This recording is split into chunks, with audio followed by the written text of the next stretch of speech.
Today's lecture is going to be on the male reproductive system. So we're going to be going over the following objectives. We'll be describing the organs and the anatomy and physiology. Follow a spermatozoa from development to the release. Functions of semen. And of course, roots, abbreviations, prefixes, suffixes, disorders of the male reproductive system, and some medical terms as well in the glossary. Okay, first of all, here is the basic structure of below the peritoneal cavity. Let's go ahead and start with the testes, with the epididymis sitting directly atop the testes.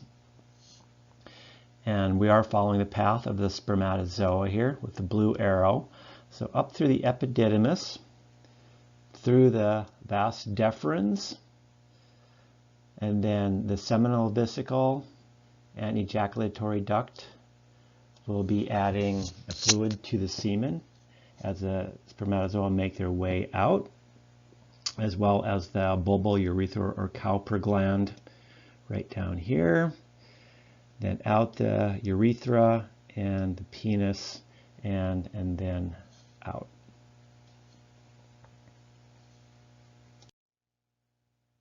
So the function of the male reproductive system is to produce gametes, which is another name for reproductive cells or spermatozoa. They are made by meiosis when we're cut in half from our normal 46 full complement down to 23. So there are 23 that go into a spermatozoa, and they will combine with the 23 in an egg to produce a full complement of 46 in the fertilized egg. And there are also hormones that are produced in the male reproductive system in the testes. So the spermatozoa are made in the testes, which are outside of the body in the scrotum. And they start at being produced at puberty. The male gonads are stimulated by FSH and LH, and keep those terms, a follicle stimulating hormone and luteinizing hormone, keep those terms in the back of your mind, because we will be returning back to those in the female reproductive system as well. And they're produced in the pituitary gland at the base of the brain. Let's take a closer look at the testes, both with an electron micrograph and a drawing. So we have seminiferous tubules where they are first formed. So here is a cross section of the seminiferous tubule with a tail of the sperm cells extending out into the lumen, the opening in the seminiferous tubules. Then they move out through the epididymis and into the vas deferens, as was noted earlier.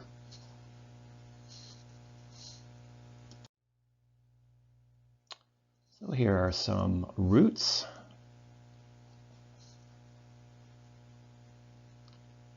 Go ahead and look those over.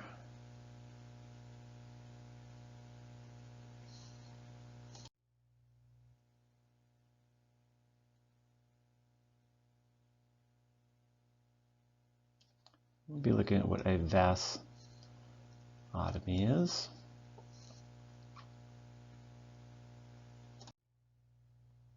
So here is the pathway of sperm. First, they start in the testes, move out through the epididymis, out through the ductus deferens, through the ejaculatory duct, pass through the prostate, and then into the urethra.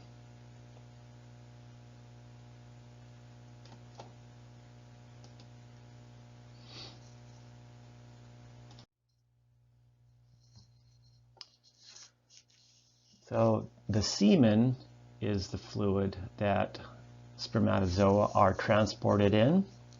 It has, of course, the sperm cells and the secretions from the seminal vesicles, the prostate gland, and the bulbourethral or Cowper gland.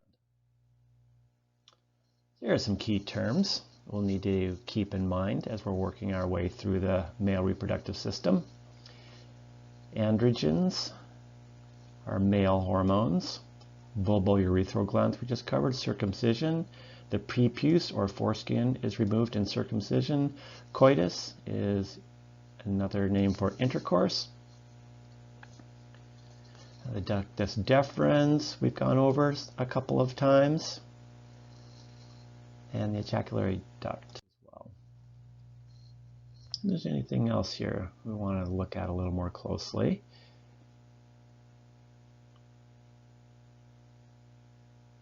So FSH, if we want to look at that a little more closely, it's going to be stimulating Sertoli cells and promoting sperm development. Gamete is another name for a male or female sex cell. Ovum in the female, spermatozoa for the male.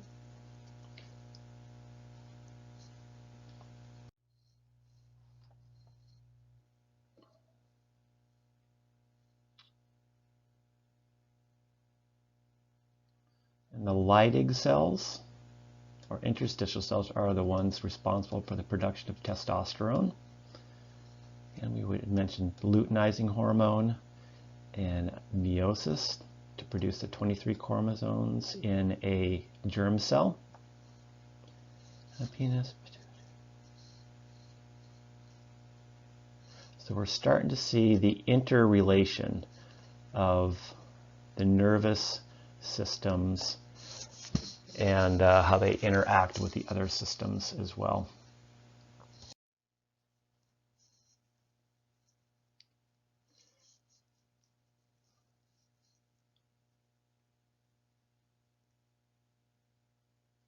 And we can look at the Sertoli cells.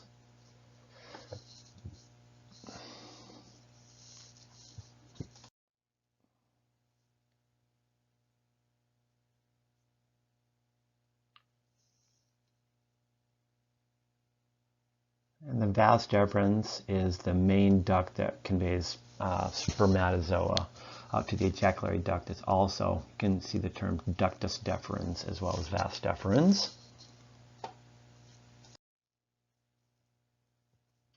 So let's look at some clinical aspects in this system.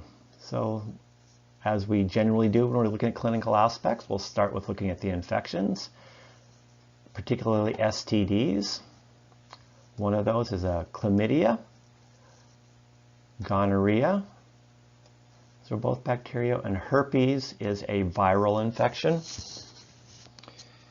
And sometimes, don't see this as much anymore since we do have a way to prevent mumps now, but it can infect the testes and cause sterility if it is untreated.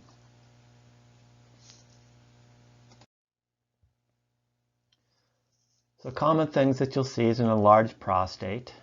Pretty much universally, if a man lives long enough, his prostate will enlarge to a certain extent. That may or may not become clinically significant during his lifetime.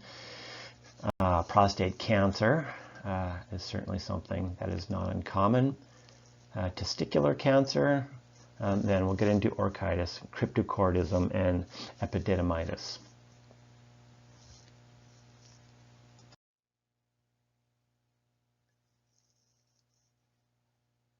So both males and females can get chlamydia, gonorrhea, syphilis, herpes, HPV, which we now have a vaccine for to prevent it. One of the major causes of cervical cancer in females, probably the main cause of cervical cancer in females. Pubic lice, and of course infertility. So looks at BPH, or benign prostatic hyperplasia. So it is normal for the prostate gland to enlarge as men age. And if you remember, the prostate gland surrounds the urethra directly below the bladder, and when it enlarges, it can actually press on and narrow the urethra and cause urine to stay in the bladder, and infection can set up in the bladder when that urine gets retained.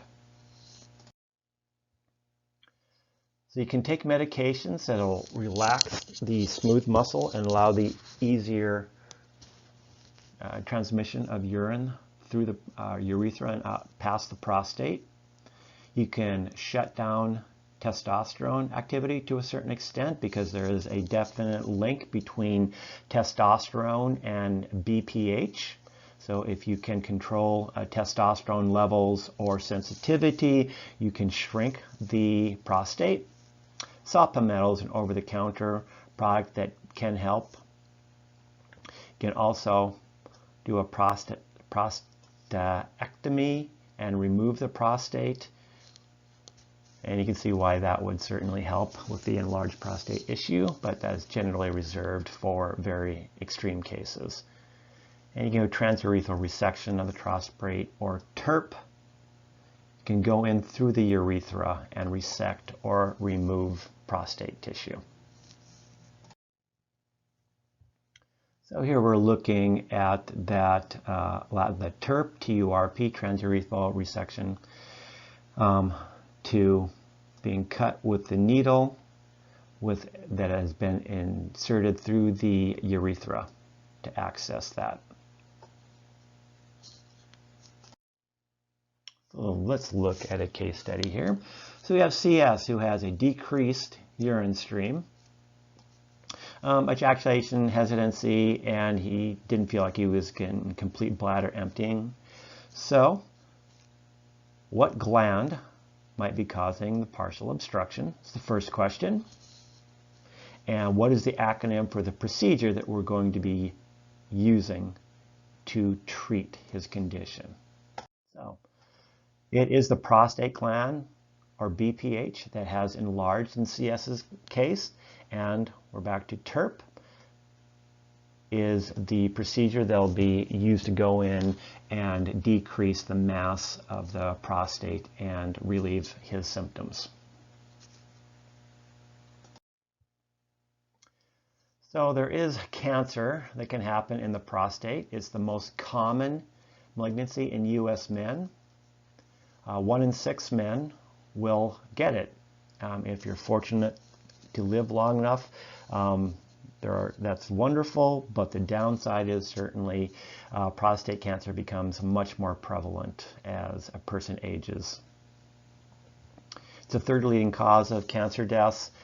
It can be rapidly metabolizing and deadly in some cases, and it does metastasize so rapidly that it's difficult to treat surgically because there are cells that cannot be gotten a lot of times during surgical resection. You can treat it with radiation, again reducing androgen levels just like we did with BPH, and chemotherapy to attack the cancerous cells. Testicular cancer is fortunately pretty rare, and it does occur in much younger men. It doesn't appear to be genetic. It requires removal of the testes and radiation and chemotherapy to treat. Cryptorchidism is when the testes do not descend out of the abdomen after birth. So normally the testes will come down into the scrotum right before birth. If not, you'll get cryptorchidism. Let's look at crypto term, meaning hidden, and orchido is testes. This may or may not correct itself early after birth. If it doesn't correct itself, you can surgically go in and pull the testes down into the scrotum. So here you have testes in 3 different places outside the scrotum. In 10% of the cases, they stay way up in the abdomen. In other cases, 42% of the time, it will start to descend and end up in the inguinal area. And it can get right up to the top of the scrotal area in about half the cases and not descend all the way down into the scrotum. And the inguinal canal is, of course, what the testes will move down from the abdomen into the scrotum through.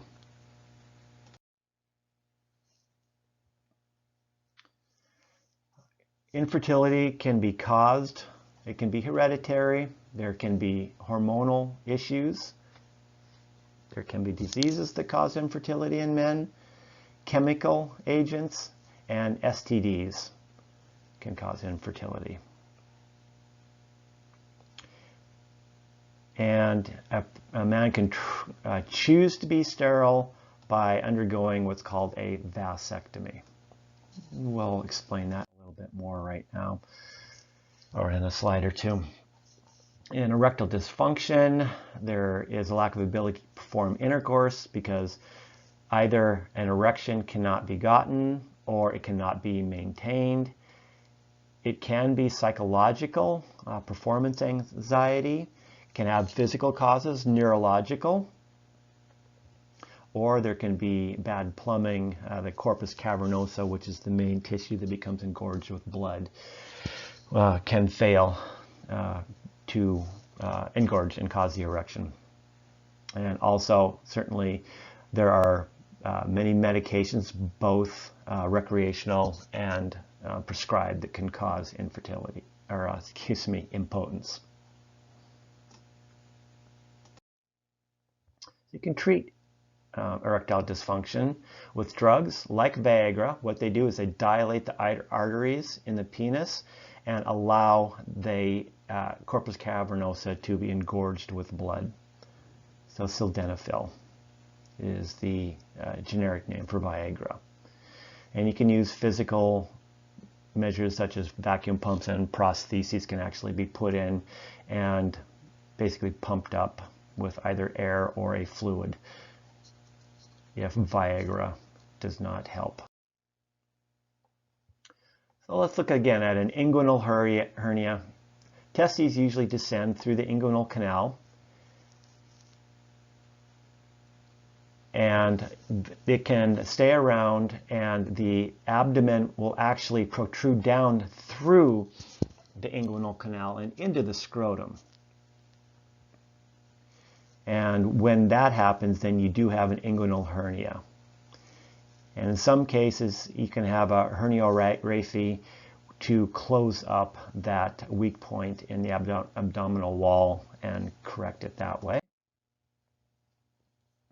So here we can see part of the small intestine actually moving down through the inguinal canal, opening in the inguinal canal and getting down into the scrotum.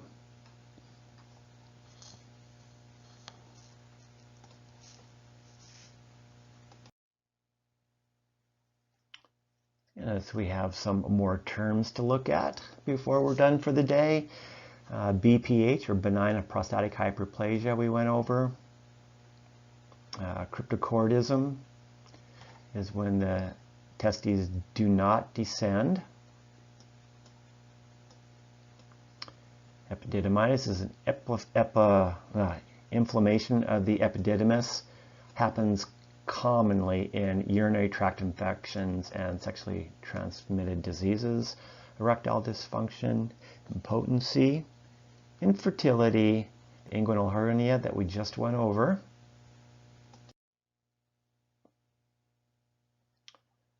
In orchitis, again, inflammation of the testes. Mumps is one of the things that can certainly cause orchitis. And inflation of the prostate, or prostatitis, again, UTIs and STIs will often cause some prostatitis. And STI or STD.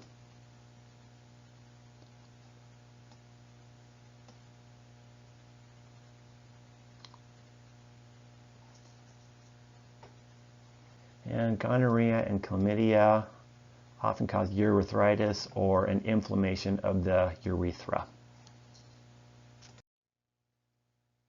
And here we are at our last slide. Herniorrhaphy, we're going to repair a hernia. Prostatectomy, removal of the prostate, and vasectomy. So you will excise or cut the vas deferens, and you need to get both of them, and that way the spermatozoa cannot make it into the ejaculate, and a man becomes sterile. And you can use TURP for this procedure as well as the prostate.